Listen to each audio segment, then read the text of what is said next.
Reading is an amazing thing. It's one of the most important skills acquired in early childhood. It's often taken for granted until it's time to help our own kids learn to read.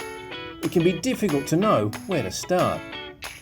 The phonics method is widely promoted by researchers and literacy experts as the most effective way to teach children to read.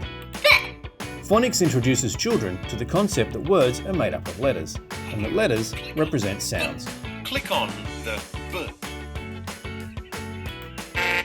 It does this by teaching children to decode words by sounds, showing them how to make connections between the letters of written texts, graphemes, and the sounds of spoken language. Click on the S in these words. Synthetic phonics is the process in which words are broken up into the smallest units of sound. Phonemes.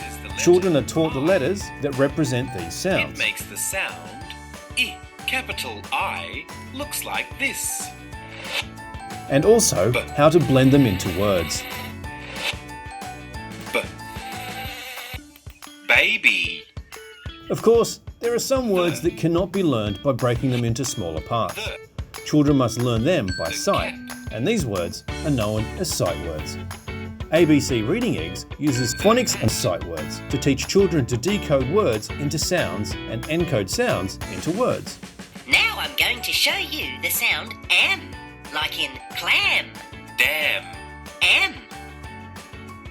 Ham. This happens within a wide range of activities that feel like a game. Children stay engaged and motivated as they practice, and, most importantly, develop a love of reading along the way.